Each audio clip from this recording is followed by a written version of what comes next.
How to manage multiple businesses. Okay, so first of all, I want to clarify one thing. When I say manage multiple businesses, that doesn't mean I manage I have like a cannabis venture, and then I have like a taco shop, and then I have a tire company, and then I have like a strip club, and on top of that, then I have a nightclub. No, you want to focus on one industry that you're very good at. So I consider myself somebody that's very good in hospitality, and cannabis is part of hospitality. So hospitality is my bag, and so that's really what I'm good at. So like even my units, even though my places here in Vegas, I Airbnb them, so I make money off Airbnb. Plus I have cannabis, which I consider one big hospitality venture, and then I have another venture that's aviation related, that's also hospitality. So, try to find something that you're really interested in, and then that's sort of the key of running multiple businesses. Make sure they're businesses that you're very, very keen on, as they say in New Zealand. In other words, that you really want to be in these businesses. Try not to invest in businesses that you know nothing about, because it's just going to exacerbate problems for you. You should know these businesses in and out. Okay, at least a portion of that business that you want to control. Okay, so how to manage multiple businesses. People say, oh yeah, I see guys, and I've seen it all, man. I've been through 2 recessions. I've seen things go great, things go to shit. And I've seen guys have heart attacks, have strokes, and have literally fall apart, lose everything. First of all, try to make it fun, man. Okay, if you're working 100 hours a week and you can't sleep, and you're fighting with your wife all the time, and your significant other, and you're beating your kids, and you're not seeing them, and you're missing all their Boy Scout ventures, and you're not taking them shopping and stuff, then you're not really a businessman. You're just sort of an asshole.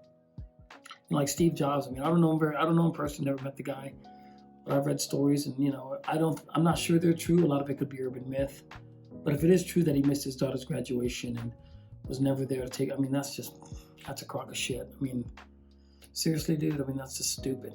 So, I mean, you get into being a businessman for a reason. Anyway, before I'm digressing. But anyway, here's the thing. You have to remember, when you run a business, there's only one thing that you can do that if you did well enough would make the biggest difference.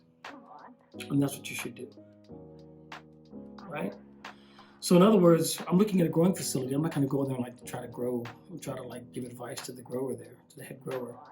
I'm not going to go to the distillate or extraction plant and tell them where I think how they can extract that, do their extraction equipment or whatever. I'm just a businessman.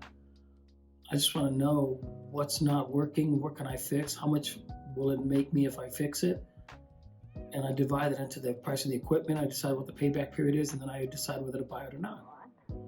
Now, in my business, because I'm over 30,000 feet, a lot of my time is raising money.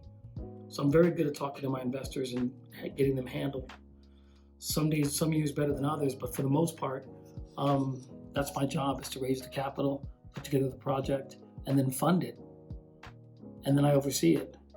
And if anyone who knows me knows I'm a very relaxed person, I try to keep things nice and fluffy because I'm not going to kill myself. No one's going to die over this shit. Okay?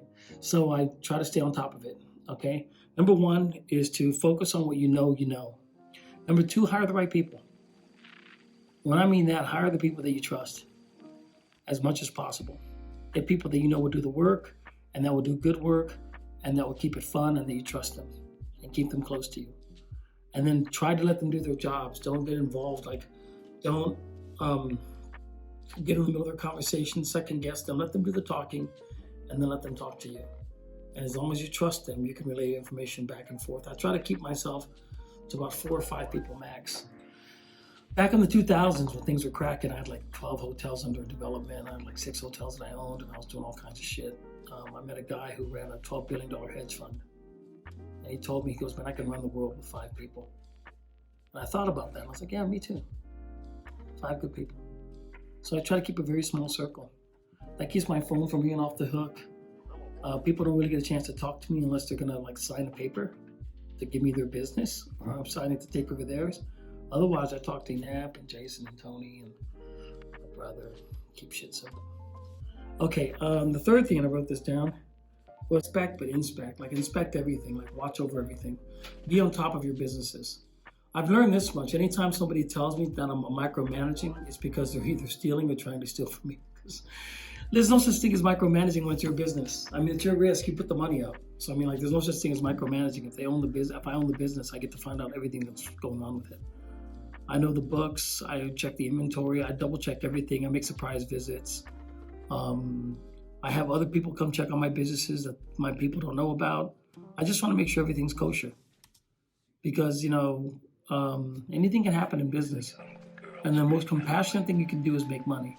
So I'm also always about making money within reason. Like, for example, I had a guy check into my Airbnb last night. I was going to check into my Airbnb, but he wanted to wire us cash and then ask us to give him cash, and he was going to overwire a cash app, then ask us to give him cash. I was like, no, you're shitty. There's something not right. Nope, you're not coming. He started, I'm crying, I'm on the street. I'm like, I don't care, stay on the street. Because I'm about making money. I'm not about any fuckery, as they say in business. I don't play around. I don't fuck around. And if you know me too in business, I'm quite ruthless. Like, I will fire an entire crew. I did that once. I checked into a hotel, one of my hotels, and I saw like 37 cars in the parking lot, and I saw like 25 reg cards in the slip. So that means that 15 cars were not accounted for. So I just fired the entire crew. I fired the entire staff for the night, everyone, start to top to bottom. So I'm pretty ruthless. So you have to be ruthless in business too. It's your business. Be ruthless. Be a fucking asshole.